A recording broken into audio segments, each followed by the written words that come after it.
thank you. That is the language of Arabic from our home. And the only translation is both English and Xhosa. I'll ask our brother Donald to read to us the translation of those verses that we recited in Xhosa, and thereafter it will be translated and read in English. As much as I'm just doing the translation of what is so that's it.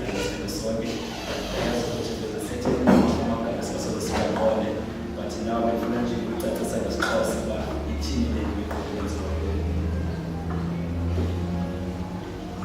This is Suga Big Wali Quran, which I buy.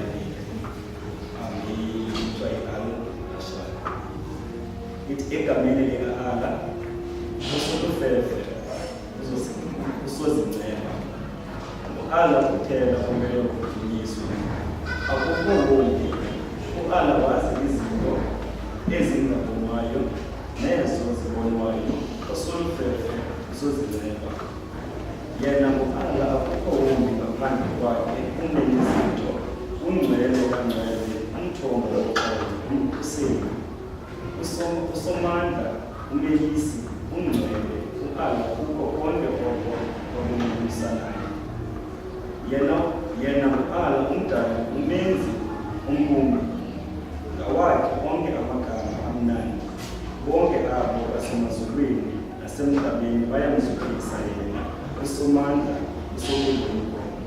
Amen. Thank you, Tom. The English translation will be read out by Brother Shaheen.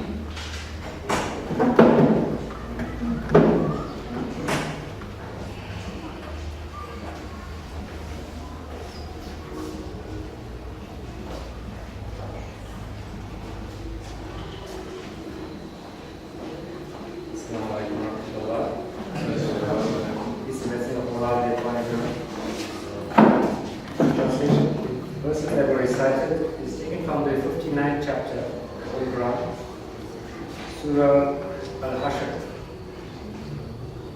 verses 23 to 25. And it's as follows. He is Allah, and there is no God beside him, the knower of the unseen and the seen. He is the gracious, merciful. He is Allah, and there is no God beside him, the Sovereign, the Holy One, the source of peace, the bestower of security, the protector, the mighty, the subduer, the exalted. Holy is Allah, far above that which they associate with him. He is Allah, the Creator, the Maker, the Fashioner. These are the most beautiful names. All that is in the heavens and the earth glorifies Him, and He is the mighty, the wise.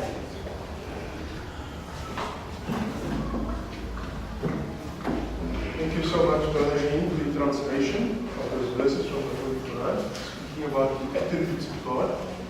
And now I'd like to formally welcome everybody and start off firstly again with apology for us starting so late. The program was to start quite a bit earlier, but we had some trouble. But nonetheless, we are starting it now, and I want to thank you for your patience. On behalf of the Ahmadiyya Muslim community, I'd like to firstly extend our formal greeting of Assalamu alaikum wa rahmatullahi wa barakatuh, and the peace and blessings of God be upon all of you, brothers, sisters, ladies and gentlemen today. We have, as part of what we do, these symposiums, these gatherings that we often have as an organization that is established all over the world. And our community from many decades ago is already saw the need to call together various people of various religions for the purpose of not highlighting but more for the purposes of trying to see what we can have in common. So the gathering today is to call people of various religions and even people of no religion to come together, not to quarrel and to argue, but to see what we can benefit from one another. When people start to highlight what they have different from each other, quarrel soon follows, trouble soon follows. But if we come together with the purpose of seeing what we have in common, we will be amazed to see what we indeed have in common. In fact, we have more in common amongst the various religions, amongst the various nations, amongst the various groups, than we can actually really understand. And the more we focus on what we have in common, we put behind us and we make the differences that we tend to highlight so much become so small.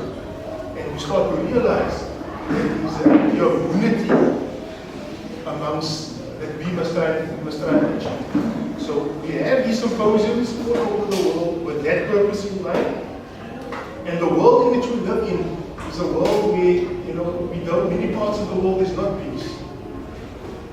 There is no peace. And where there is peace, peace is not guaranteed to be there for long either. It is a frail thing. And therefore, we in this country, we at least have peace, relative peace amongst the religious groups. In many other countries in the world, there is no such guarantee, there is no peace.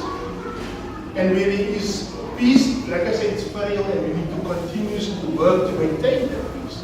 And how are we going to get to maintain that peace? Is by having things like this. We invite people in the spirit of love, of cooperation, of working together to get to this goal and to maintain this goal.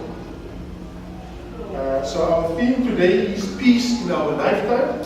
And we, like I said, we've invited speakers from various groups. Some of them were able to make it, but there are at least 3 or 5 speakers today from various denominations, some political, some non-political, and some religious, who will share with us their ideas, their sentiments, and their values on this understanding of peace and peace in our lifetime. So to open the symposium with a few opening remarks is our leaders, our community leader, Brother Mansoor Abdullah, our national president, and he will give us his opening remark today.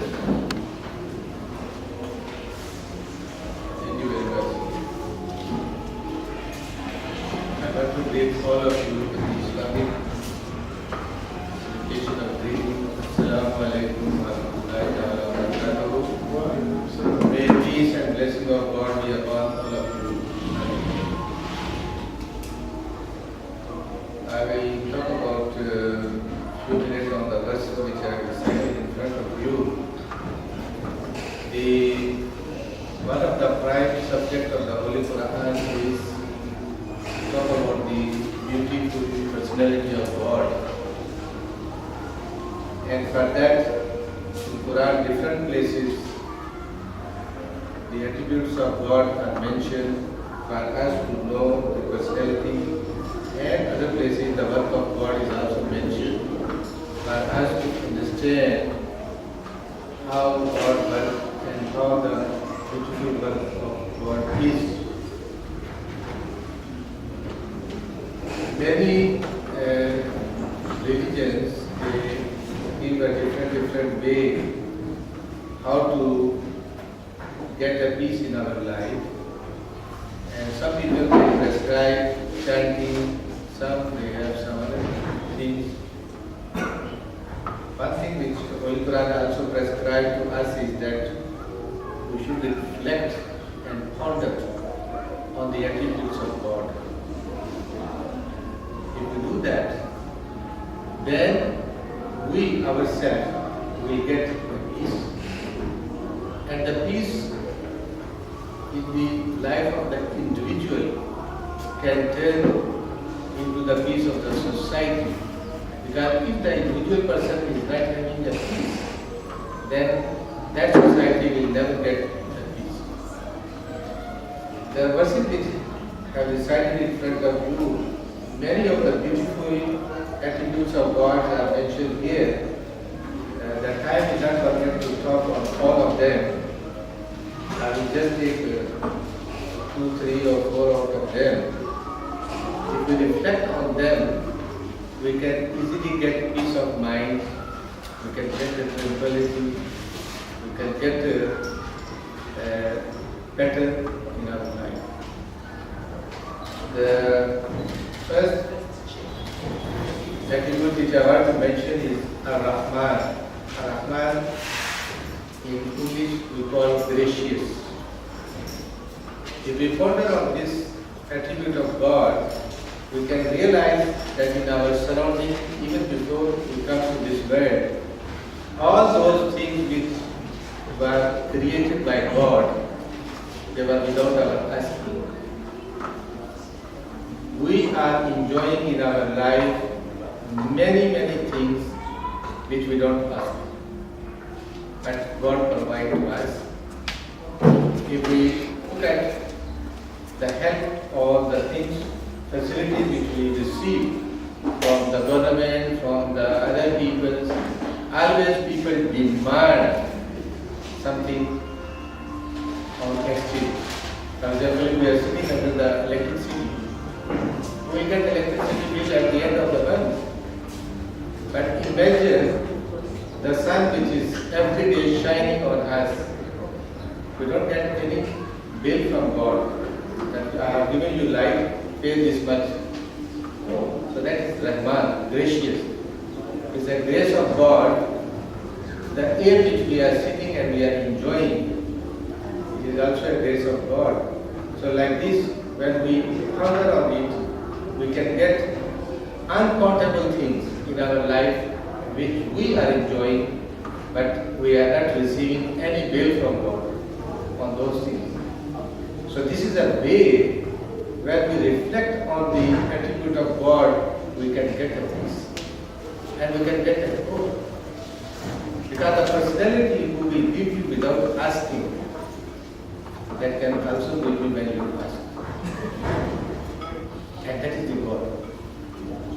So Rahman is so beautiful personality that he has given to us in this world, and even his grace will not end until we die. Even when we die, his grace will be still with us. So that is the beauty of God. Then the other attribute is Rahim, that is merciful. Imagine from birth to up till now, how many times we have neglected certain things, we have done certain wrong things, we have violated so many things. But still, the mercy of God help us, forgive us, whether we violate the law of the nature, whether we violate the law of the religion, or other laws. So if we do certain wrong things, at the end, we see the God who forgives us. And that is the Rahim.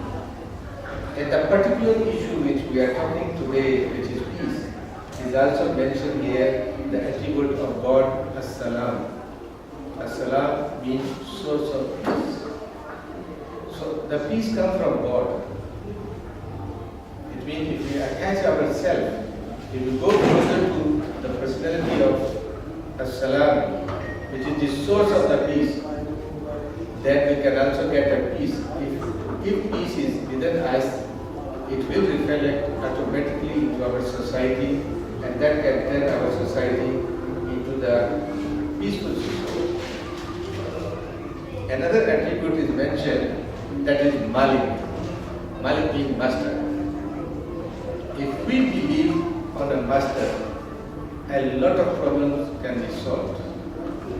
Many people, they think, why my height is small, why my color is this, why I am having this thing, why I am having that thing. It is because we never created ourselves. Our parents never created us. They only born us. So it means we are created by the master. And the master has created with a design. Like for example, when any building is built, there is an artisan, engineer. That engineer or artisan decide that this block will go to the foundation. block will go to the toilet, another block will go to the top of the roof. Now no block can complain that why I am in the foundation, I am carrying all the weight. It is the work of the artisan. He is the master. So God has created us His own way. So that area where we don't have a control, there is no need to worry. For example, if my height was 2 meters, for example, designed by God, I should not worry why I am 1.5 meters or why I am 2 meters. No. He is a master. Being a master, whatever has been designed in this world, if we agree on that, then we will get a piece of mind. But if we continue thinking of these things, that why I don't have this, why I don't have that, then the mind is going to be agitated. Now, the other way, God has given different qualities to everybody. Except there are some exceptions, something that is an exception. But when we talk about generally, there is no nation in this world which is not restored with so many qualities. So there is no way that we should not be satisfied on ourselves. We only have to reflect those qualities which God has given to us, whether we are utilizing or not. If we are not utilizing, then it means we are not understanding the design of God.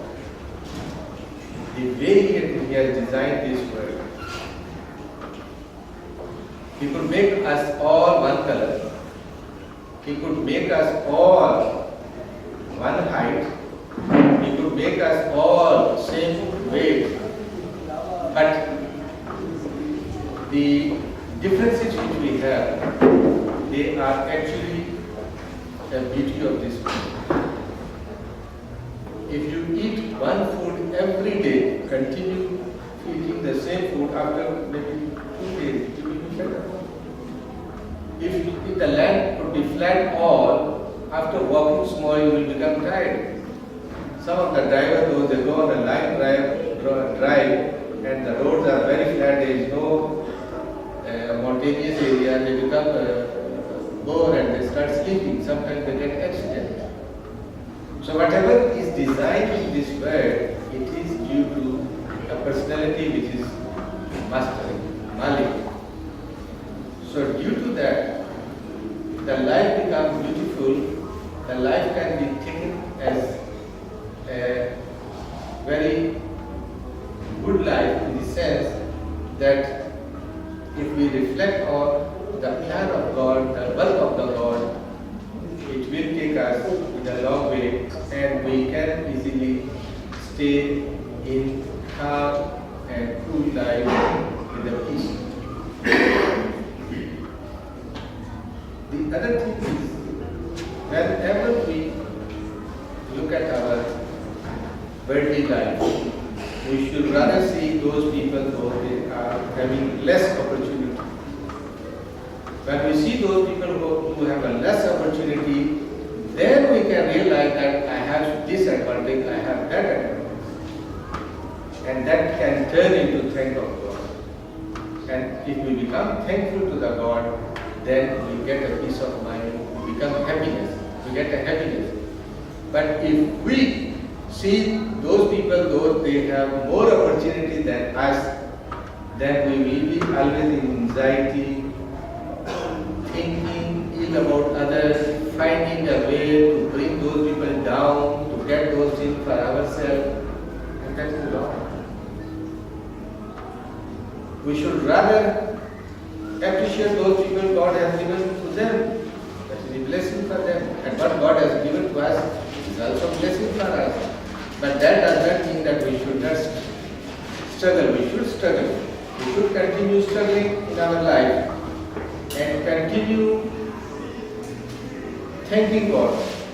If we can do those things and we ponder on the attributes of God, then we can be connected to the peaceful God, the source of peace, and he can get more blessing in this world and hereafter.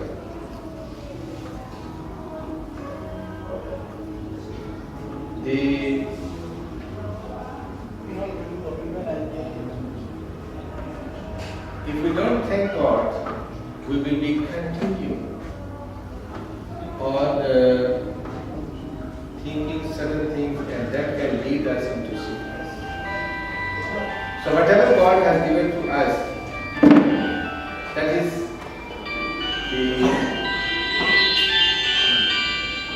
the blessing of God, and if we ponder on those blessings, we can get a peace of mind, and that is the need of the time. Our society needs people those they have inner peace. And if they have an inner peace, then the whole society can turn into a peaceful society. Thank you very much, brothers. May God bless all of you. Brother Mansoor, correct for his insight on that, those attributes and those concepts of finding peace. Our first speaker, to call out is, I hope she is here, is Councillor Gloria Peter from the ANC, the representative of the ANC.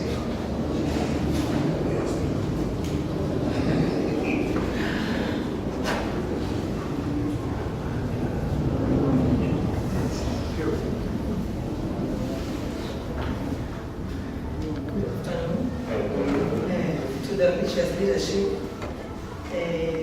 various religions, all you are attended this afternoon.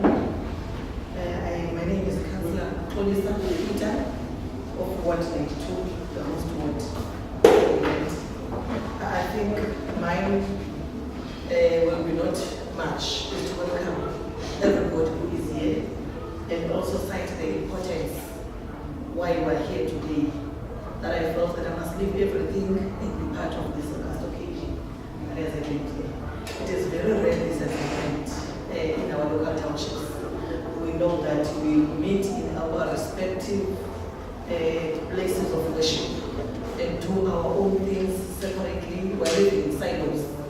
But today, with this gathering that has brought us together, and thanks to the young men who's part of this community, who said, when we get us that were requesting a venue and we wanted to be part.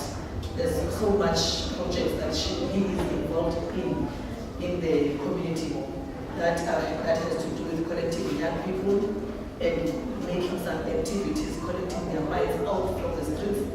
So that has created a bond between myself and himself, because that in my mind is also common, that we need to connect all young people from the streets. There are a lot of challenges in our communities. We might fight poverty, but also the values from different families. Those values from different families, the major cause of it is the challenge, the social ills in our communities. I think what is important is that we need to grow our children, understanding the values. And those values will assist in the community that we understand each other and we be patient with each other. And we bring our children, the upbringing of our children should be in line with the way we were also brought up as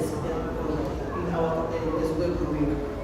So I think the importance of this symposium, I was listening very carefully on the prayer, and I was listening very carefully also the interpretation of the Korean Bible that was read here. I even said, I think we've got commonalities in these Bibles. And let alone that we call our worship differently, we call, as Christians, we speak about God, and I think as other religions, your Muslim religion refers to God as Allah, otherwise the message is one. So that is what of that is important that I've learned out of this symposium. I think the aspect of peace and stability, it came through the breakthrough of 1994 when our country was liberated, when we got our liberation. Our former, or the very first president of the country, Nelson Mandela, and other chiefs, or Chief Albert Metu, who has won this Nobel Peace Prizes from abroad, other countries. Those values were still, as much as our struggles had an element of fight, but were never brought to a scenario that we must go to the war. So this country, the aspect of peace, it has moved with our struggles going forward. Hence, we have not much assassinations. Very small corners of this country will have assassinations through political life. So in that spirit, this symposium is reminding our mindsets that we must come back together and move from compromise. That 25 years ago, our leaders, our foreleaders, whom are no longer even living nowadays, said peace is the major tool going forward. If the country was taken through negotiations, we have never taken the country through bloodshed. So that is very important in bringing people together, different religions need to be patient with each other, and all that is so important. We are worshipping, our cultures are different, our religions are different, our languages are different, but we are anchored and we are living together in that peace, in that harmony. That is what we, as a country, we are striving to be in a country that is united, we are striving to be in a country that is non-racial, and we are striving to be in a country that is prosperous. So prosperity, we will never find prosperity without being patient and understanding with each other. So I think the importance of the symposium, I even said when I was speaking to the media outside that I so wish the younger generation would be much in numbers in attendance in this symposium. Because we need to pass the baton. Some of us who were there when the fights in the previous regimes were trying to bring together the nation. Now that we've reached that gap to get into the new South Africa, but we need also to pass the baton to the younger generations to understand that ours is a peaceful fight. It is not a fight by shedding blood. So I think mine today is I'm welcoming you to this participation that has started with a good prayer and a good message that was read here, that the Almighty is the one who oversees all of us and He loves us all in time. So that is the message today that I'm taking home, and I'm also sharing. And to the women out there, you're also important because this is the month of International Women's Month, as the world who are celebrating women. So we cannot leave, I cannot get off the stage without citing that. I greet you as a cousin of women. As women, we want also to take the fact that you know that not all the religions have that philosophy and understanding. But we are not fighting those religions, but also women needs to be recognized and be felt in space as mothers of the society. Thank you very much. Thank you.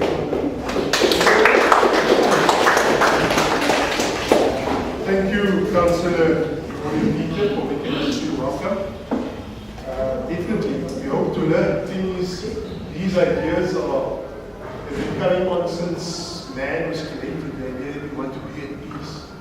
And the main thing is that it must continue. It should not remain only with the older generation, but must continue with the new generations. And we as a community here, having a small little community here, so we should start those kind of initiatives to continue doing work together with the community to make that happen. Our second speaker is Bishop Pondo from the New Gospel Church of Power. I see that he's come up with level. I'm so happy that he has come. So.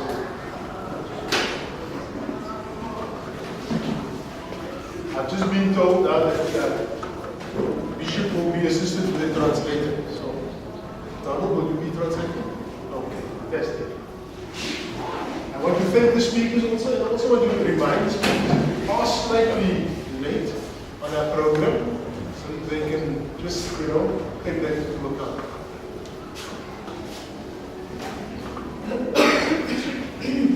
Already. Kamale kusikia mabonga.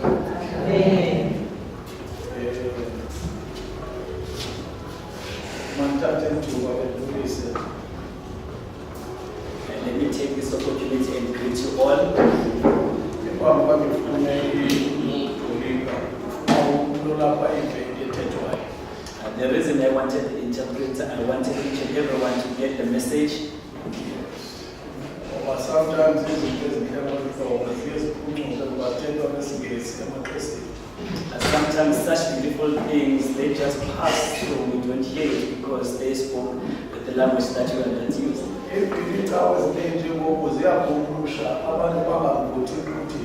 Even most of churches, they are speaking English and then people don't hear God. I don't like such things. So,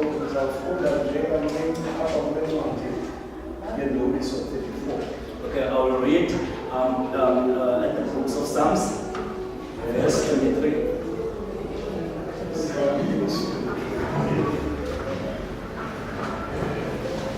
Sorry.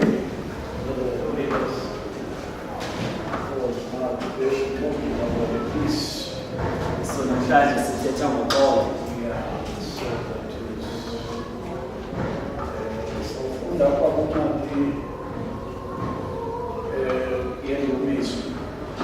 We are going to read at the books of Psalms, 34 verse 14. chapter 34, verse 14. The word I read as follows. Move from the bed and do right things. Seek peace and want it. That is the word I'm going to talk. You cannot make peace if you never want peace. Yes. I'm sorry. Apologies, I didn't greet our counselor. And then the leader. I can't mention the name. Mr. President, Welcome. Yeah. So, ngivuyela ke ukuthi namhlanje this Khayelitsha uqobo. I am happy today that you came here in Khayelitsha and brought peace. Not because you are here to bring peace, but you are here to develop peace. And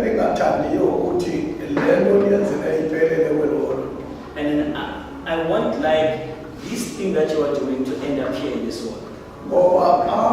Government way to mention every time the same slogan is peace in our world. Because each and every time our government mention the slogan that says peace in our world. But there is no people who follows that. Because are only in circle. Because they are just running around in the circle.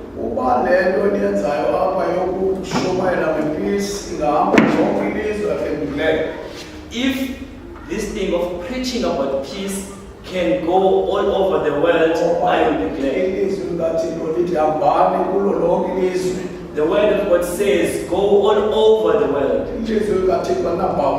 The word of God doesn't have boundaries.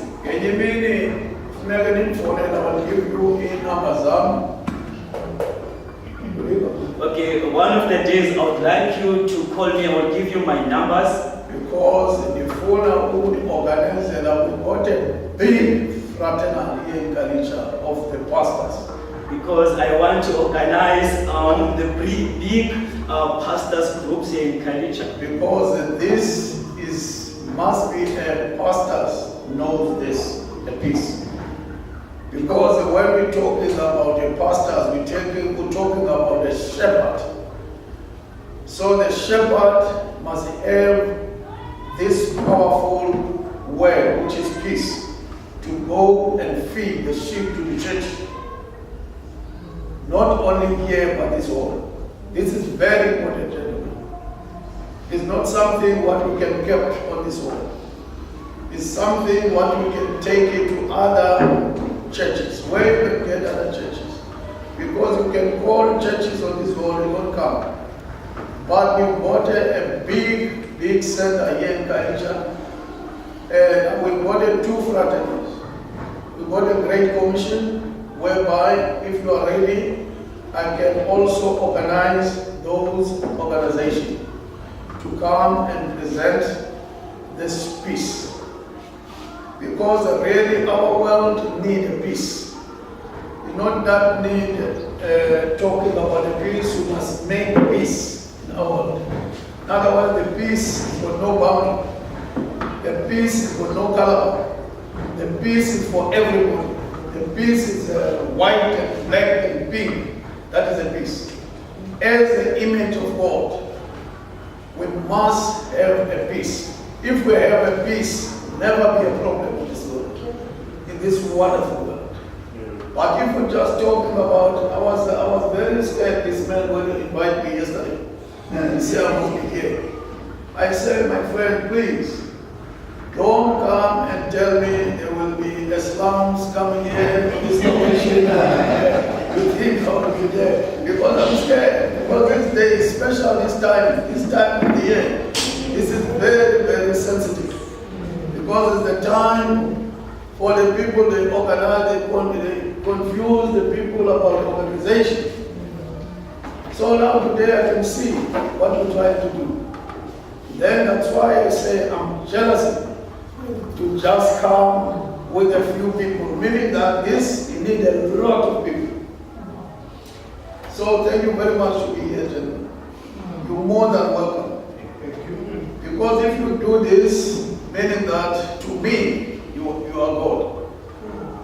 Why I'm saying you are God? God, He created a man. He said we must create a man as an image of God. So in other words, where you stay, where are you? You are the image of God. So thank you very much for that. You're more than welcome.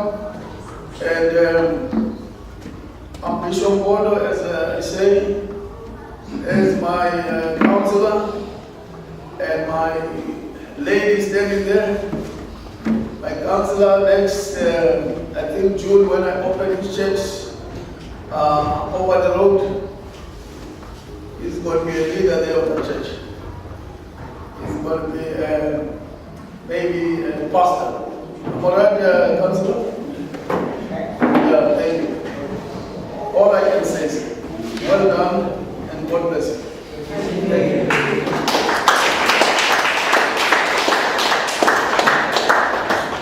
We are grateful, we are thankful for the kindness extended by the Bishop.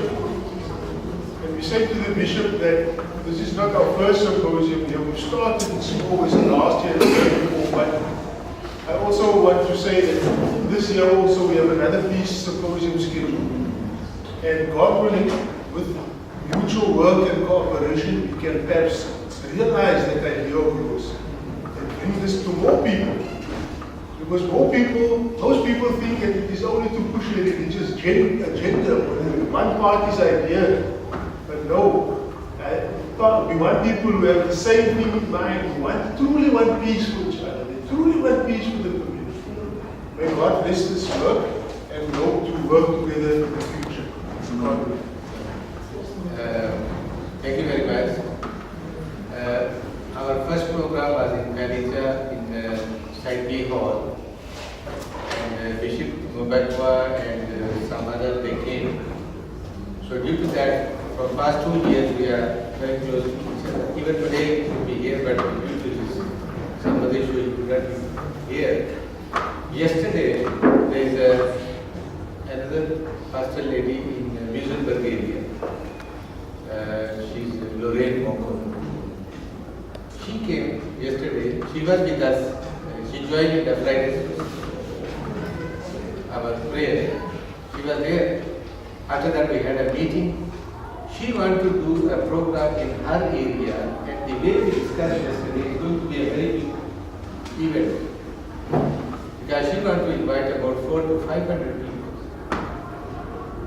Because all the people of that area, of the different religious bodies, they have made her chairman for the religious bodies. So she came yesterday that she learned this thing from us. So she don't want to steal this idea.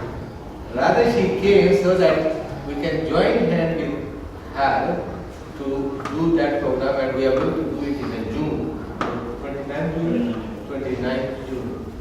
So what I want to tell Bishop is that, Bishop, what you are telling us, we are already in those lines. not only in Khayelitsha, in other part of the Cape Town. Even the lady from CTI, she will come and say a few words when she will call her. She will also explain the way we are working with her in that organization. Thank you. Okay, now that Morocco Sahib, which means our leader, has mentioned it, I actually call on her. There was a speaker, Imam Nazim, a local Imam in Khayelitsha. Imam Nazim clean from the Rari Mosque, was not able to make it today. And fortunately, our friend of our community, Mrs. Berry Gur, has agreed to say a few words in his state. So, she's the director of the Cape Town Interfaith Initiative, CTI. Thank you.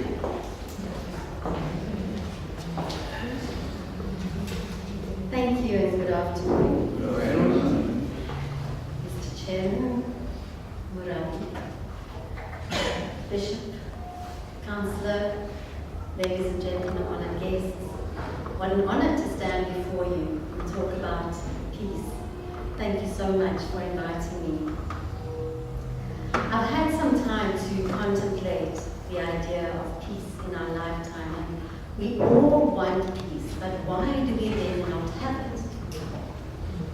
Where is that coming from? And I looked at the idea of peace and where we get it from as individuals, and what about as communities? Because as individuals, our peace is nurtured by our connection with our God. Our peace is nurtured. We are at peace when we are in alignment with the will of God. We are at peace when we know that what we are doing is the best that we can do and what we are sent to this planet to do. We are doing the work that was given to us. But what about as a community? Why then do we not have peace as a community? Because you and I are working very, very hard to walk in the light and in the will of God, and to walk in the love of God. And of course, love is the one thing that all of our different religions unite us in. We all learn about the love of God. So, as a community, I'm wondering if it is possibly our sense of separation from God that allows us to not have peace in our communities. And how do we get that back? But then I also have come to realize that peace is such a privilege. I feel so privileged that I know peace in my heart, that I know peace in my lifetime. It is a privilege. I am always so deeply grateful for that. And gratitude, we spoke about gratitude. One of you spoke about gratitude, Morocco. That is really the core of all of it. I wake up every morning thinking, oh, this world is beautiful. I am so blessed. I am so blessed. And I know that that is what has changed my life. So we have this gratitude and we have access to it. But I think about a little boy growing up in poverty or a little girl growing up in poverty who maybe doesn't know where their next meal is coming from, who maybe does not know if it's going to be safe to cross the road today, who maybe does not know if their father is going to come home and beat them up, who maybe does not know if their mother is going to come home with anything for them, and if she's going to be frustrated and terrified, scared, because she does not know where her next meal is coming from and she does not know how to provide for the family. So I look at a child growing up in those circumstances and I wonder, how do I explain peace? How do I explain peace to that child?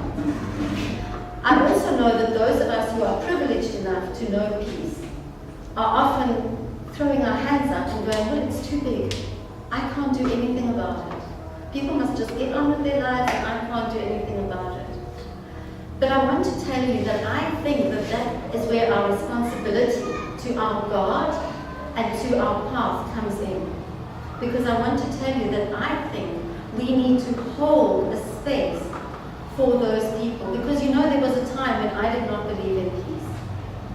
There was a time when I did not know that there was a God. There was a time when I did not know love. So now I look back and I think, how can I not have compassion for the younger me? So now I look back and I think, well, these children who are growing up with no hope of peace, in my eyes, in their eyes, I must understand that perhaps there is an evolution. Perhaps there is a time when they will come to know peace. But they can only know it if I can model it for them, if I can show them what peace is. And perhaps that is the thought that we all need to hold in our hearts, is that if we can actually show people by the way that we live, by the way that we are, what our version of peace is. But we have to live it. It has to come from a place of truth and authenticity. It cannot be, you must do as I say, not as I do. Because people will do as we do. So we really have to live our truth. We have to live our peace. When people are angry with us, we have to listen through the noise to find what is the truth, what they are really saying. We have to understand that where there is anger and hurt, there is unhealed grief. And maybe it is that grief that is stopping us from experiencing the peace that is actually our birthright, all of our birthright. And that idea of separation, that is what keeps us apart. That is what keeps us apart from our God. There is no separation. I breathe the same air that you breathe. I walk the same soil that you walk. My children walk the same soil. My children breathe the same air as your children. So when we understand that, and we can start really relating to each other as friends, I might not understand your religion, you might not understand mine, but you are still God's child, I am still God's child. I am still here to help you as far as I can, to serve you in every way that I can, because that is my God-given job. And I will do that to the best of my abilities, and may we know peace in our hearts. And that, I think, is all we can really work for in this life. Thank you.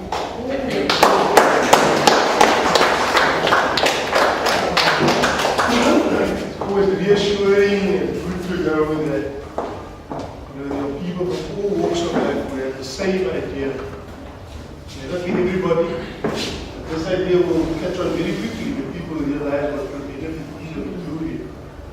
So thank you very much for those encouraging comments. I want to remind the speakers that after the listed speakers, the last week I had 2 more speakers, but that the speakers remain because we want to give them something for those who have spoken. We have a little gift that we have to present people. So please, if you have spoken, dear speakers, please remain. Till the end of the program, we'd like to give you this gift.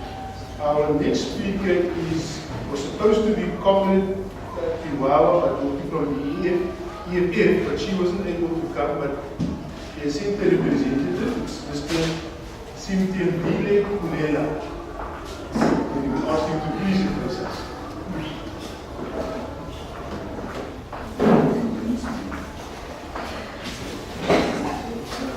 A very good afternoon. Pastors, spiritual leaders, bishop, council of the ward, and all community members, I greet you this afternoon. We are honored as the EFF, the younger generation, to be invited to the sitting. Sitting among others is nothing. We appreciate that. We appreciate the invite. To my brother, we really appreciate that, and we hope that in future we will continue being part of his talkings about peace. But I like the fact that it has been highlighted that what do we think in order to improve for peace, do you understand? So we are actually here to share our point of views when it comes to peace. So that is the question that gives us an opportunity to express our feelings about peace, not just to maybe agree that there must be peace. And maybe there is a reason there is no peace. I think we should start there first. That is what we think as the younger generation of South Africa. This happened in one of the symbolic months, March. March is a symbolic month for us, younger generation. on the 21st of this month, we're commemorating Shabril and Langa Massacre. So we don't just commemorate those, we commemorate those throughout the month, because that's where our people were killed when they were fighting for true liberation, rehumanization. So it's just a symbolic month. I don't know how my brother you thought of it, but we are grateful. And that was the struggle that was led by father of the nation, a fearless leader, selfless leader, initiated by him, Robert Mangani Sosowukwe, who is languishing in the history books today. He is always made irrelevant today because we continue living in a country or in a world where our history gets distorted and we are unable to find our identities. So allow me to say, as he used to say easily, the EFF in the position of history, the EFF to start with is what it calls itself as a vanguard movement, a revolutionary movement. So revolution is always associated with violence. I think that's the definition of Google in the dictionary. But I think that comes from the narrative or from the idea that before peace, something has to happen. Everyone in the world was born peaceful. Every baby in this world, when it's brought to this world, that baby is peaceful. But the society plays a vital role, and it makes or creates certain individuals to align themselves. So the certain injustices in our world must never and ever be ignored, because it's difficult for us as a younger generation to embark on a journey of peace without addressing the injustices that we face. So that is the thing that we must never forget. We must never forget the root cause or underlying causes of why there is no peace in this world. We think that is very important. So we are living in a world, not just a country, we are living in a world of individualism. The politicians are calling it capitalism. I think Zaba will know. We are not good in English, so she will know. That is the core system of individualism, a system that shape about what do I have, and I'm content with that, and I don't care about the rest of. But we believe that God said we must multiply. When he said we must multiply, he already had a plan for that. But the greediness of the man in this world started to defeat the purpose of God. And that is the problem that we have today. And we pray on a daily basis that God give us strength to fight this evil system. We call it the system of capitalism, system of individualism. People who don't care about others. So it's extremely difficult for the younger generation of South Africa today to embark on we are for peace. We are really for peace. But what we want, as one of the philosophers used to put it, we want an egalitarian society where you will see a human being, not the white person, not the Muslim, where you will see a human being. Today, if you advertise a post of a security guard, for instance, an assumption is that a black person will appear, and that is not an egalitarian society. When that society, and it's possible because God created us to be, humanity is for God. We say when African people started to lose peace, we can't run away from the fact that it was after invasion in the late 1652, 1510. We can't run away. Humanity, I grew up in rural areas where we used to slaughter sheep for someone who don't even know. That is what is called humanity. But when we come to cities, when we are confronted with social problems, then that just dies, because you are dealing with a deep social problem that converts you and that even takes your peace away from you. So if we can go back to that, maybe, I'm definitely sure that we will find peace. We are for peace. I mentioned the fact that let us look at the underlying cause why there is no peace. Maybe there are doctors or sisters or nurses here. Let me make an example of TB as a disease, right? When a patient is suffering from TB, he's sweating, he loses appetite, he loses weight. But when the doctor wants to cure you, they don't give you Benylin for coughing, they don't give you supplements to boost weight, they look at the underlying cause, which is the organism that causes TB. Once they kill that organism, then the patient will be cured. So that's what we need to do.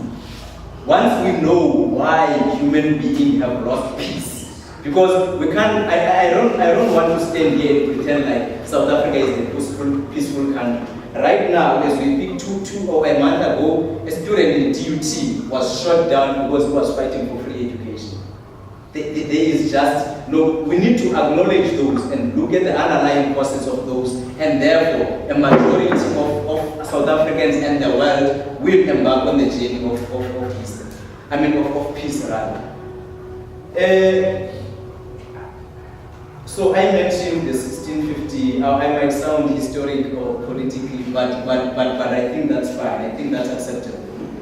So when we say we want peace in our land, we say as this generation, we want land in our lifetime. With land, everything will just follow. And people always confuses the conception or the concept of land, thinking that is for agricultural purposes and whatnot, which is not the case. The religion is subordinated to the land. The churches is all everything. If you're looking at Khayelitsha today, people are living in spaceless spaces. When you step out of your house, there is a road where cars are driving at 60. Growing a child, a baby from the childhood is nothing but a miracle in a society. And I think Mama mentioned that, but she thinks of the babies who have no hope. So those are the things that the churches must deal with. Before, of course, we must talk about peace, but those are the things that we must never and ever. Peace is something that runs in our DNA. When you look at the injustices of the past in South Africa, you then realize that African people in particular are one of the most peaceful human beings you can ever find in this world. After oppression, after raping of our forefathers, killing them, we still have a find within our hearts that we can continue staying with the former settler, colonial invaders and try to find peace. So that on its own tells you something. That on its own should never and ever be ignored by churches. So peace is something that runs in our DNA. So all we are saying is that the social, political and economic issues, church must be in deep conversation with those.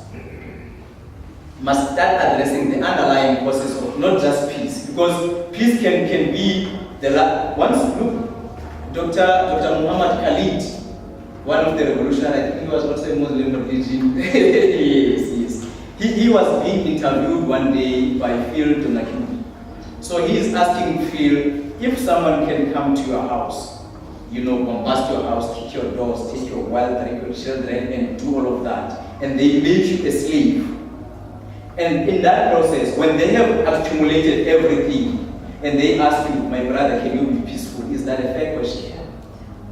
I don't think so. I think it's just unrealistic. It's basic logic, Pastor. When I've wronged you, I must come to you. I must acknowledge the wrongs that I've done. That's humanity. I must be able to return this body if I've stolen this body from you. And therefore, you will find time to give me peace. Do you understand? In South Africa, we are living in a country that has about 23 million hectares of the land. And the vast majority of that land is owned by certain individuals. And remember the system that I've just addressed, the system of individualism, system of capital. That is the real problem. That's where you don't find peace in South Africa. There is protest after protest. People are killing each other. Political killings. If you go to KZN, every time there is political killings. Because it's survival of the fittest. The humanity of God has been put on pause because the society teaches us to take for myself, take for myself, take for myself. So we must not pretend like these things are not happening. They are happening and they need to be addressed. And church, we call upon church to always be. We were inspired when church was supporting the movement of Christmas for we really inspire.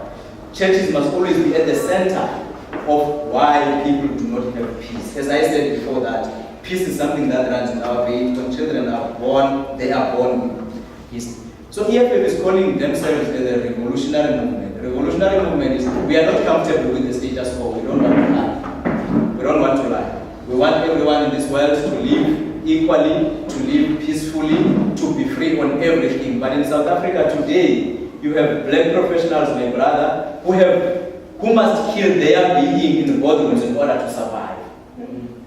You must kill your morals. You can't be black. Because when you talk of peace, you must accept me as who I am. That is peace. From experience, when you enter boardrooms now in South Africa, you can't be too black, or you must align with the, do you understand? You must compromise yourself in order to survive. And that's how we live in South Africa. So it's difficult for us to find peace in the society. We are still striving for true liberation. We are not talking about, I mean, in our manifesto we say that we are not part of 1994 project, elite agreement. We're never part of that. We are the new generation. We've diagnosed the issue. Here is the issue, and the issue is that a true liberation never happened, not just in South Africa, but in Africa. God never made a mistake. When God said us here in Africa, He had a plan for us. He had given we can't run away from materialistic stuff. I mean, we are using material things to come here. We can't pretend like we don't care about those things. We can't. That is the reality. In order to survive, unfortunately, you must do what the society does. So when God created African people and put them in Africa, He never made a mistake. But due to invasion and killing of African people, African humanity, African culture, you still have a lot of African people are finding difficulties to comprehend or know their culture or religion until today. When the dehumanization happened in the time of the oppression, we were never given an opportunity to rehumanize ourselves. The project of 1994 was nothing but a political freedom or a political integration of the former oppressed by the former oppressed. It was nothing. There was nothing more, nothing. So, if that was the case, if we were saying we are liberated, you would understand your culture, you would understand your identity. You would understand, peace would just automatically prevail. So we need not to, we are not the generation of reconciliation. In South Africa, this is not the religious statement, but politically, the concept of history is coming from the narrative of reconciliation, which is celebrated in the 16th. But when you look carefully on the 16th of December in reconciliation, people are doing something for themselves somewhere. I remember 2 years back, the Boers, they were shooting cannons, on air, celebrating, because that also have a historical impact. It was called the Dingan Day, right? But today it's called the Day of Reconciliation.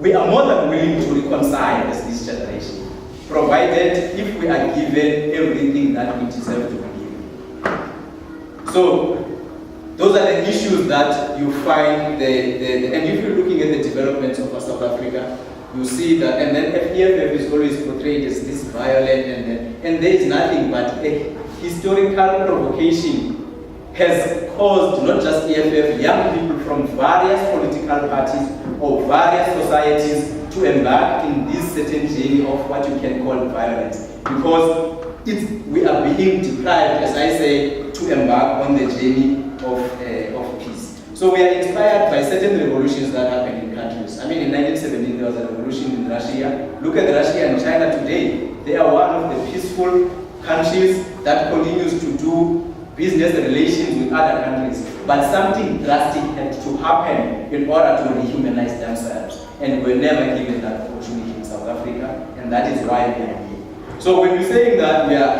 a revolutionary movement and we seek a triumph of socialism, a triumph of humanity over capitalism by whatever means necessary, we mean it. We mean that. And right now we are embarking on the judiciary system. If you can, there were a lot of sittings regarding the land question and all that. So that is the journey that we are embarking now, because the injustices of the past must never be ignored. Once you start distorting the history of certain people, you have nothing but ulterior motives, and that is what is happening here in South Africa. That is the problem. So it's difficult for African people to find peace. It's difficult to watch. Pastor said something about God blessing certain individuals, let's say to be rich and whatever not. Certain groups in South Africa is that they were not blessed by God to be rich. They killed, they invaded, they did everything. And then based on that, the generation of those individuals are still benefiting. That is just the reality. We are always told, and we are sick and tired to be told that we must work hard so that we are successful. We are waking at 4 o'clock a.m., catching the train to town, coming back in the evening, risking our lives. There is no more hard working other than that. But for the past 25 years, we have never lived the lives that we aspire to live, and we really don't want our children to continue with that kind of life. So we are saying the land must come back. The humanity will come back. Humanity is something that, as I indicated before, humanity is something that we already have. So once we have the land, once we have justices, we answer the question of injustices, everything, the peace will just automatically prevail. So as I said before I close, we cannot be postponing the true liberation of African people. That cannot be. And we don't want to be sanitized or tranquilized by the question of rainbowism, reconciliation, Mandela. We understand history. So we cannot be silenced by those. We are a complete generation. Unlike the project of 1994, our demands will not be postponed. We want the land for African people. We want peace for African people. And we want an egalitarian society for African people and everyone in this world. So those are the challenges that we are facing, and we are pledging church that those are the issues that must be really addressed before we can embark on the journey of peace. Thank you very much.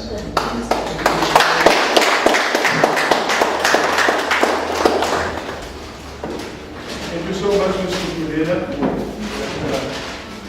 for sharing your view, I assume, of your political party. And I think we would be naive to believe that, peace just comes just like that.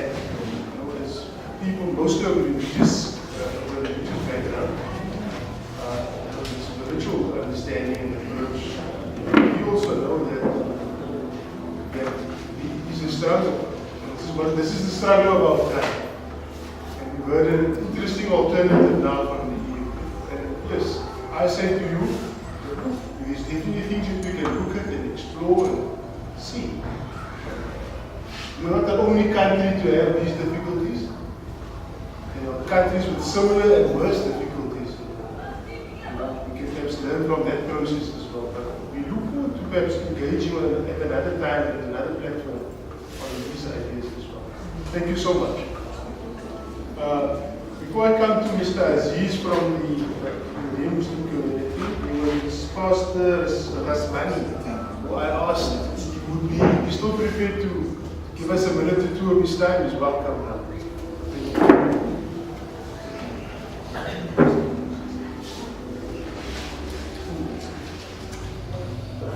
I'd like to greet everyone in the wonderful name of our Lord and Savior Jesus Christ. Amen.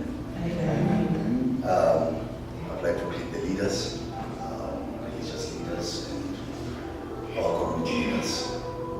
And to everyone, I'd like to say, I'm also welcoming you. Why am I highlighting, greeting you in the wonderful name of our Lord and Savior Jesus Christ? I'm trying to highlight that even with us pursuing peace, we need to know that our differences will always be there.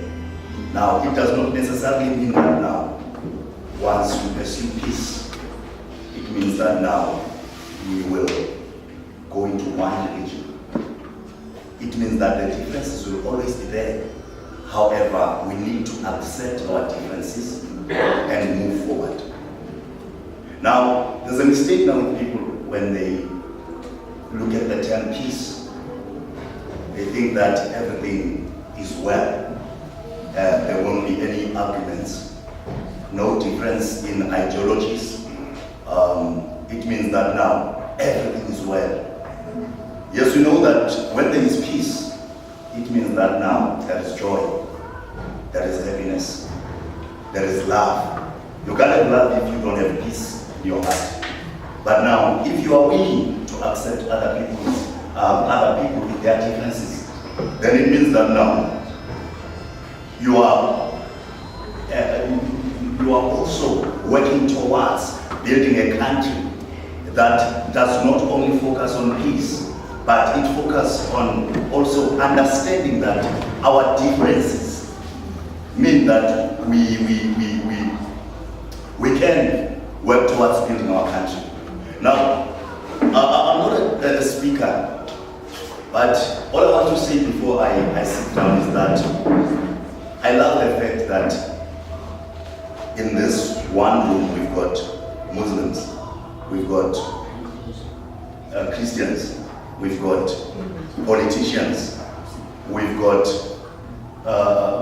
different ideologies, we've got different religions, but now all we need to pursue in this country is just peace.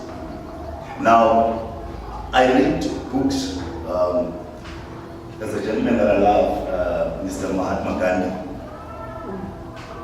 He was not a Xhosa, he was not a Sotho, he was not a Zulu. But now, one thing I love about him is that when he was fighting for civilization, he was not looking at the color of your skin, not looking at what religion you belong to, but all he preached was peace with God. And with peace, I look at churches today, it's not that because we are Christians, we get along. There's differences within the Christian religion. You'll find someone going onto a podium and say things that you can actually see when you scrutinize what the person is saying. You can actually hear that, wow, this person is fighting. But now, within the same ideology, there's differences. So basically, I want to say, pursue peace, because peace, I love what the gentleman said, that peace is within us. You don't go and buy peace. Peace, you are born with peace. And because you are born with peace, it means that now it is up to you to live in peace with everyone. It's your choice not to have peace, because peace is within you. You don't practice peace, but peace automatically comes out. So all I want to say, my leaders, is that this is a big matter that we need in our country today. Why I'm saying it's a big matter is because now most of the things cannot be fixed if we don't all pursue peace. With political parties, I always listen to their speeches. And according to me, I feel that there's no difference to what you are saying. It's not what you are saying, but it's the way you say it. But what matters is that now we are all fighting for one thing. And should we get that, then it means that now our country, it will be well with our country. It will be well with our children. I live here, and I always shouted to the children. But now I've noticed that it's not the children's fault. It's the parents. You'll find a 5-year-old swearing like, and when you're listening, it's like everyone saying that. But now you learn to understand that no, it's not the child, but it's the environment. Because the environment that we live in will change our mindset. But now, it is up to each and every one of us to work towards building this country. But in order to do that, we need to understand that peace is needed. I'm no better than a Muslim person. I need to understand that. We are no better than other people. Now, it's only our God who's better than the rest of us. And our God is a God of love. Thank you. Thank you.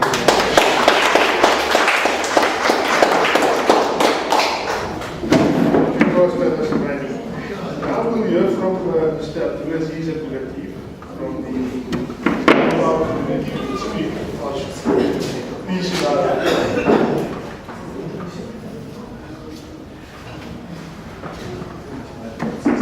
Chairman, Officer, Councillor, distinguished guests, Assalamu alaikum. In the name of God, the beneficent, the merciful, the quest for peace in our lifetime. What is the possibility to find peace in this beautiful country? In a strife-torn world, can South Africa become a society at peace with itself? Being aware of our deep wounding is a very important step in order to quell destructive behavior. Is it all possible to live peacefully in South Africa? I ask this question particularly in the context of South Africa, in which some founding agreements reached to bring out democracy about in 1994, or by renewal being questioned. Some of the founding fathers of the Rainbow Nation, Nelson Mandela and Desmond Tutu, are criticized for the guiding metaphor which they coined during the transition to democracy. It didn't deliver on economic justice. The majority of land still predominantly in white hands 24 years after democracy. This question regarding the possibility of peace can equally be asked in the divided world, which is surely not meant for the faint-hearted, as it takes considerable stomach to negotiate with the complexities of contemporary society. What sort of peace do I have in mind here? It is a positive peace which has more than the absence of war and violence on the agenda, and a comprehensive peace which furthers the creation of a just society. Political commentator and theologian Inigo Maluleke somewhere expresses it like this: violence exists in the unjust, inhumane, and unequal power relation between people and people, between men and women, between black and white, between adults and children, between countries, and between humans and the rest of creation. The spilling of blood is the manifestation of unjust, inhumane, and unequal relations and interactions. Mentor to Martin Luther King Jr., Howard Thurman, however, spoke about the need to create the idiom of community among people. King himself called this the beloved community. Thurman says, if one part in such relationship is seen as an inferior status to another, this forms a false basis for fellowship and makes authentic fellowship impossible. Such unequal interaction, although at times performing as a relationship of understanding, actually results in unsympathetic understanding. It is one-sided and underlines the power imbalance in such relations. It offers first aid amidst the utter dependence of the weaker party, and therefore boils down to the exercise of ill will. Thurman further warns against the hatred that can grow among those at the bottom end of the system, out of a festering bitterness and resentment. While this hatred may function creatively as a device for self-protection or the disempowerment in the power relationship, it is ultimately destructive to the soul. Drawing on one of the above-mentioned founding fathers, Tutu emphasizes from the perspective of Ubuntu for the restoration of relationship even between enemies. Here it follows a restorative justice model rather than a punitive justice. Tutu's official biographer John Allen describes it as follows. The central concern is not retribution or punishment, the healing of breaches, the redressing of imbalances, the restoration of broken relationships. This kind of justice seeks to rehabilitate both the victim and the perpetrator, who should be given the opportunity to be reintegrated into the community he or she has injured by his or her offense. This finds echoes in Dr. King's thought when he says, God is not interested in merely freeing black men and brown men and yellow men. God is interested in freeing the whole human race. King's beloved community at peace with itself is one in which all men will live together as brothers and respect the dignity and worth of human personality. He therefore rejected narrow loyalties. Our loyalties must transcend our race, tribe, class, and nation. How do we therefore tend the wounds at this time as some would have had it? The wound can be the gift. Pain is untransformed, however, gets transmitted. So it may stay a festering and often toxic wound, toxic sore. According to Tutu's reasoning, the survivor needs the perpetrator in the process towards finding forgiveness and healing, as the perpetrator needs the survivor for the establishment of right relationship.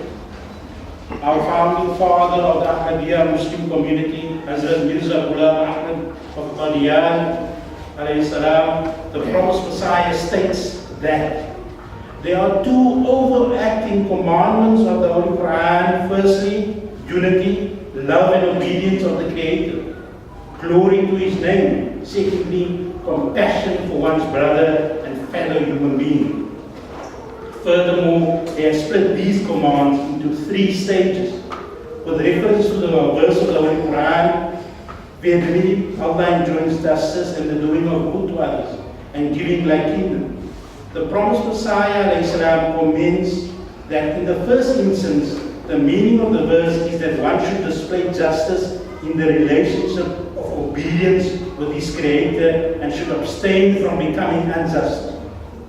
Hence, just as in reality besides Him, no one is worthy of worship, no one is worthy of love, and no one is worthy of trust, because every single right belongs to Him due to His exclusivity of being the Creator, the Sustainer, and the Lord.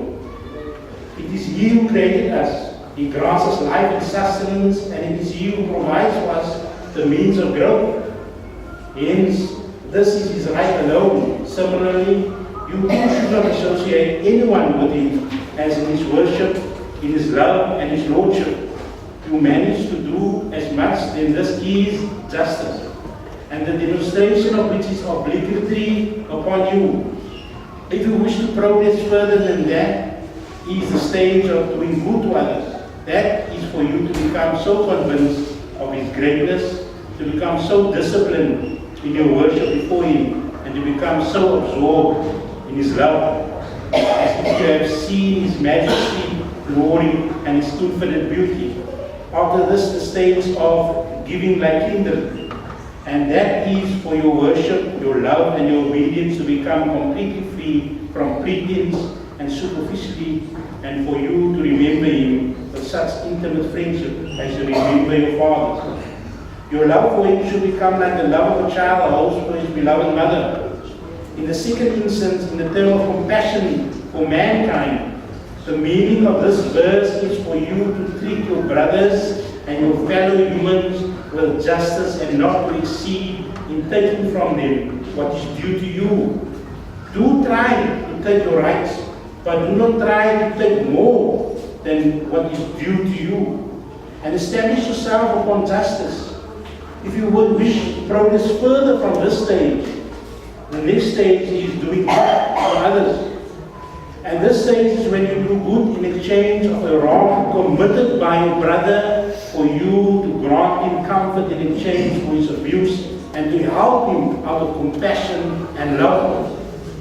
After this is the stage giving like kingdom. And that is that whatever good deed you do for your brother, whatever good deed good you do for mankind, should not be considered as a favor in any way. Rather, it should be done simply owing to one's natural urge and without any ulterior motive. Whatever deed you carry out should be done without thinking that you are doing a favor to someone. It should be done without such a thought. It should be done in a manner that is similar to when a relative acts good towards another relative on account of his close relationship.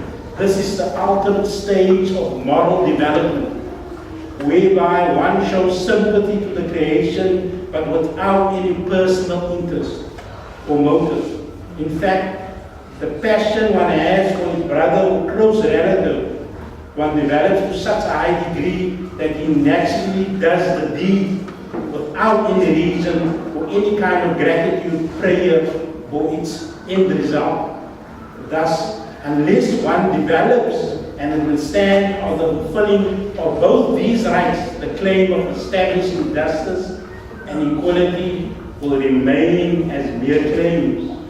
Man-made laws do not exceed beyond justice, and the world thinks that by establishing justice, they have overcome all stages for the establishment of peace and have thus acquired all that which they set out to acquire. However, injustice still exists here as well. The requisites of justice cannot be fulfilled when there are personal interests involved. But there is also a need for time alone to refine oneself and to be able to reaffirm identity before you engage with one another. As a self-affirmation of one's humanity is a crucial step for people of faith. This affirmation of identity is usually derived from the intrinsic value afforded to a person through the relation of the divine. But even if the person doesn't ascribe any specific faith, they can come to this self-affirmation through similar means. For Thurman, it sounded as follows, and I quote: faith in life, faith in oneself, faith in one another, faith in God. These are the necessities of our peace. And King, in his 1963 Keeping on Moving speech in Birmingham, said, "Number one in your life's blueprint should be a deep belief in your own dignity, your own worth, and your own somebodyness. Don't allow anybody to make you feel that you are nobody. Always feel that you count. Always feel that you have worth. And always feel that your life has ultimate significance." What is the possibility to find in this beautiful country, in a strife-torn world? Can South Africa become a society at peace with itself? Acknowledging our woundedness sounds like an important step along the way. If we totally lose each other in the process, it may, however, be detrimental to all. Moving towards healing may ask for soul time at times. As Thurman puts it, one must be at home somewhere in order to be at home everywhere. It is therefore a journey of homecoming, a homecoming to self and a homecoming into the bigger community of togetherness. Thank you.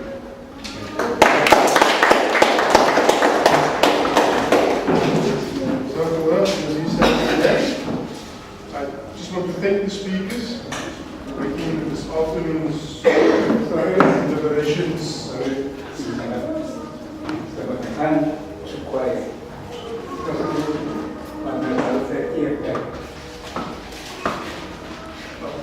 He said,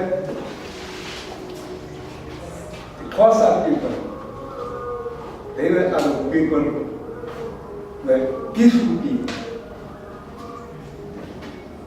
Peaceful people, and they didn't see you that you are dead. If they got everything,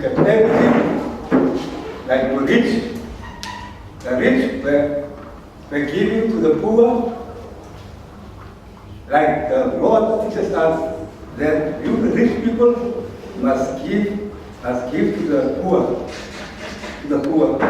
Because God can make a mistake that there must be rich people and poor people. He didn't make a mistake. He wanted the rich people to help the poor people. For example, if we're all rich here, who will work under another one? Nobody. So that's why God created the rich people and poor people. So the rich people are there, the poor people. They must share their richness. It's not for themselves, they must share with the poor ones. And if you see the Xhosa people, they were sharing before education came to Africa. Because as I see the education is one of the damage that damages the life of the people of the world. Because they claim that, no, you are rich, like example now. The people are still rich according to the teaching of the white people. Rich people don't live among the poor people. They got their own places there. But the Lord came among and lived among the poor people to teach us that you are not better than the other person. You must live together, love one another. That's not love when you are rich, you stay there. That's not love. You're out of love. That's not love. And this teaching of bishops, that they must be people, they must be respecting the different way. That's not the teaching of the Lord. The teaching of the Lord, we must love one another. We are equal in front of the Lord. No one is bigger than the other one. No one is bigger than the other one. You are equal. But equal. So, my cause, even in food, so can equal. It can't be food in Bible. Equal, but not in food, so. I'm not as food, I will take off. If he says, I'm not cause. Si no more, I'm a new. Rama said, and tennis. I tennis skill my cause, I said, you have food, is I'm a new. Thank you. Thank you.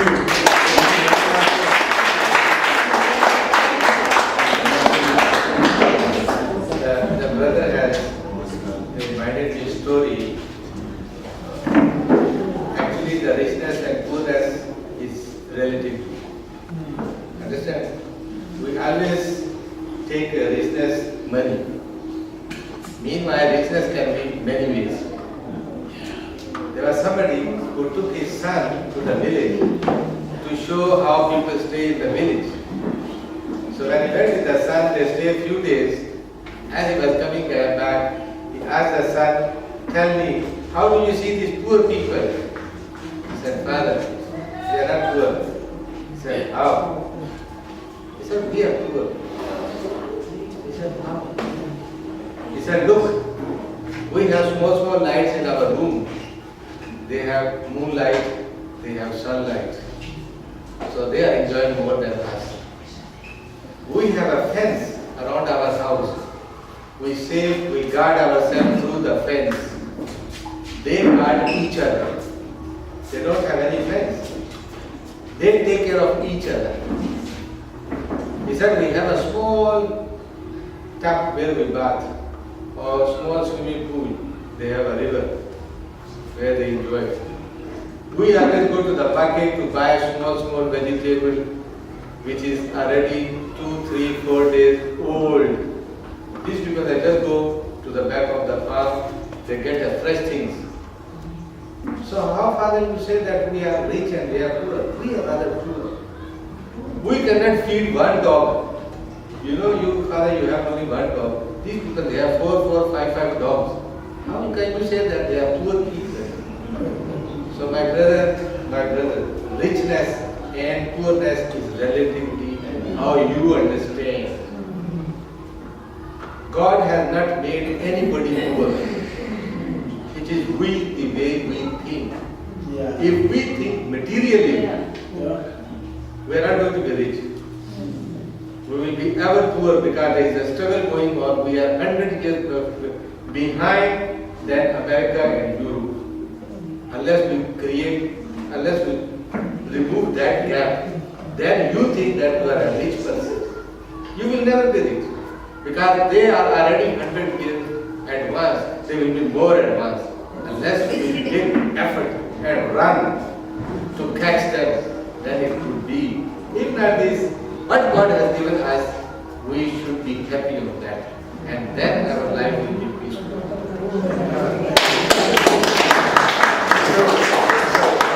Now I'd like to ask Morabisa to present our speakers. Our speakers for today, they could come forward. We have just a token gift for you. Bishop, one door.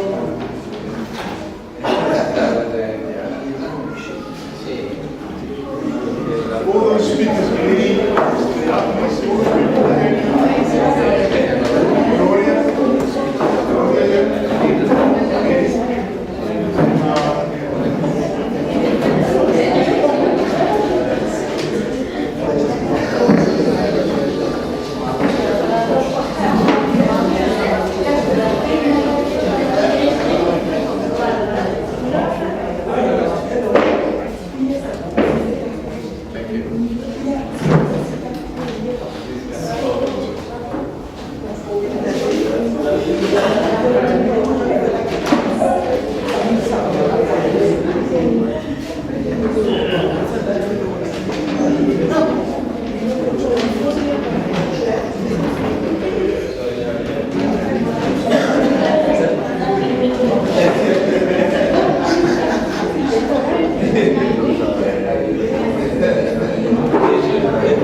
the please.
Most people that I grew up are like, there are a lot of fathers, the bishops, and the mothers that I grew grow underweight. So like now standing here talking, it's something that put fear in me. But I told myself I'll be here and talk and share just a little story before I talk about the organization that I'm doing and talk about the relationship that we had with the Ahmadiyya Muslim Jamaat and how we met, as well as the relationship that I had with the community.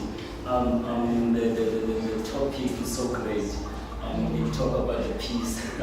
Peace, the word peace, it is simple to say it. It is simple to think about it, but yet it is very difficult to live it. Yeah, it's similar with the word health. Health, it's very easy to talk about, yeah, I'm going to live a healthy lifestyle. It's very easy to think about the healthy lifestyle, but yet it's difficult to live it. Yeah, but we are all created by God. I will make an example of apples. We get golden, delicious apple, and then we got green apple, and then we got red apple. They are all called apples. They have same vitamins. The same vitamins you got to the golden, delicious apple is the same vitamins you got it to the green apple and to the red apple. But the only difference is their color. They are facing same challenges, the rain, the storms, the wind. The red apple cannot say, no, I don't experience the winter season. The golden delicious won't say, I don't experience the summer season.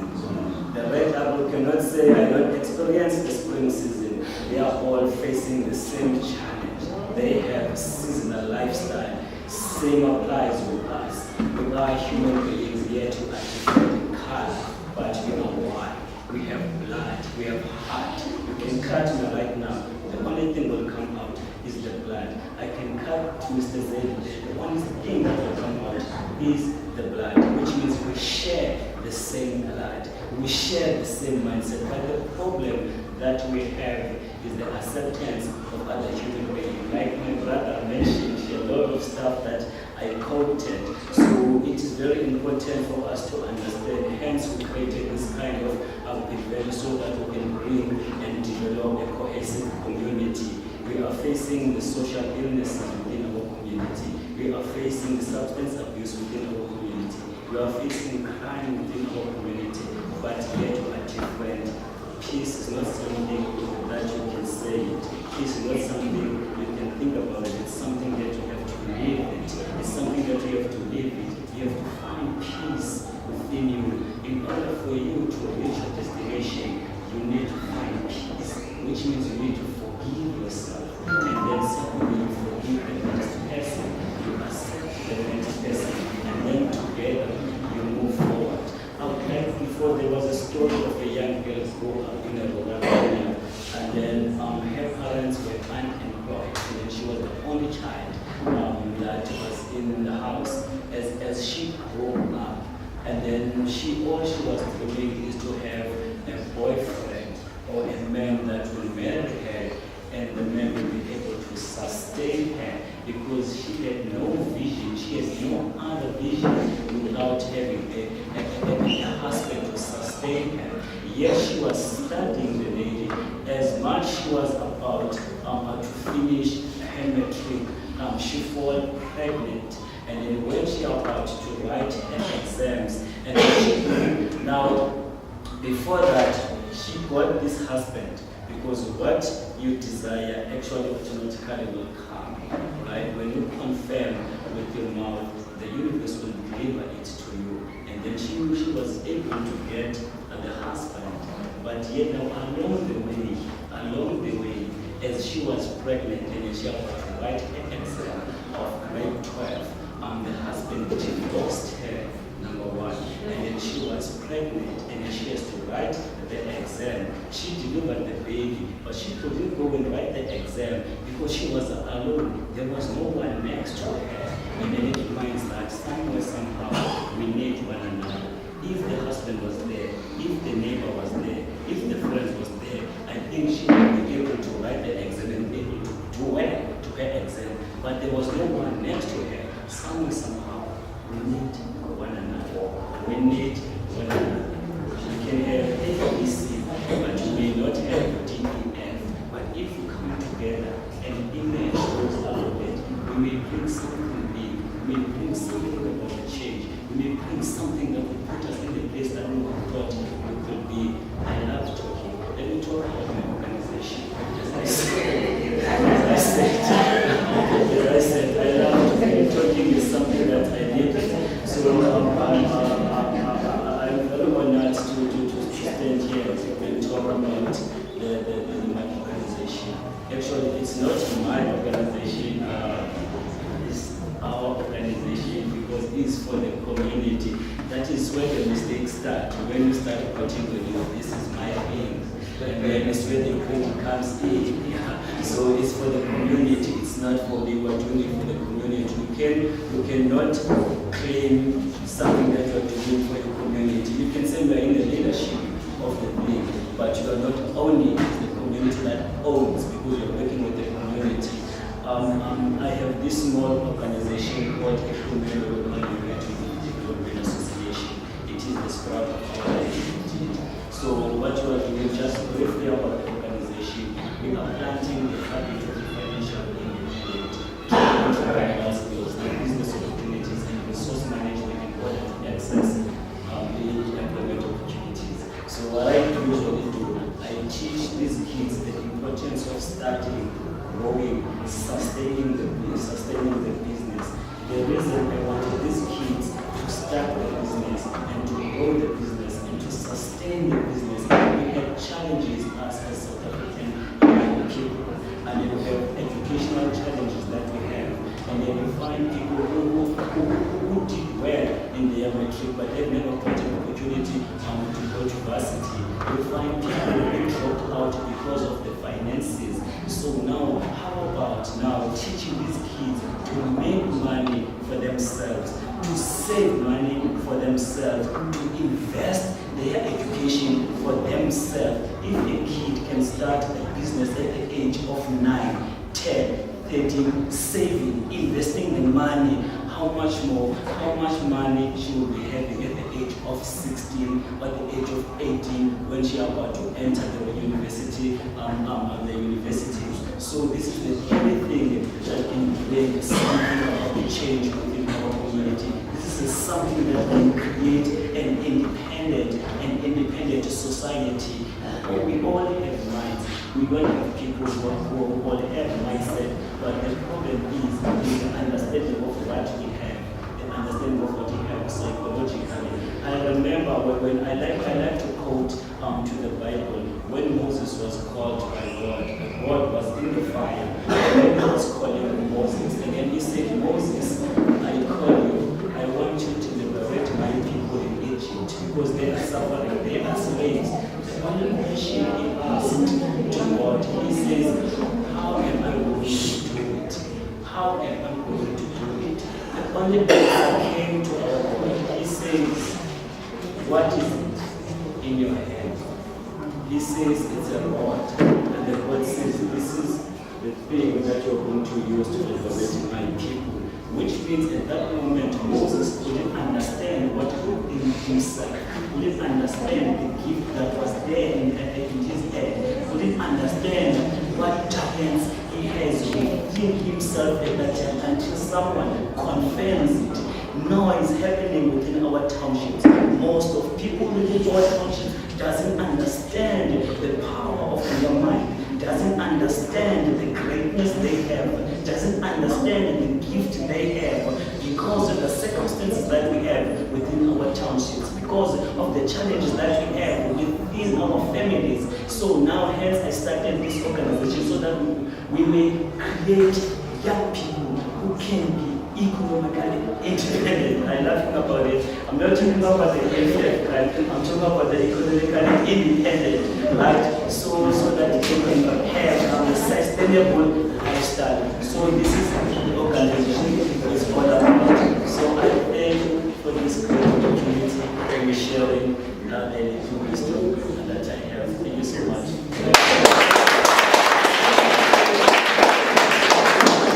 Thank you. wish you all the best in your work with the organization. May it go from strength to strength. Now, we will be concluding with a silent prayer, and I'll ask our officer to lead us in a closing silent prayer. Yeah, so let's pray to pray your own way. At the end, I will say Amen, Amen, and the end is the same. There is no difference. Okay? Have a silent prayer.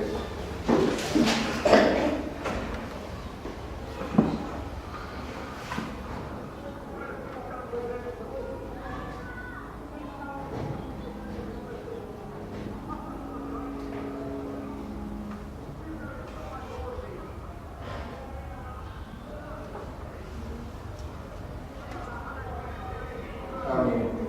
Thank you very much. There is the fresh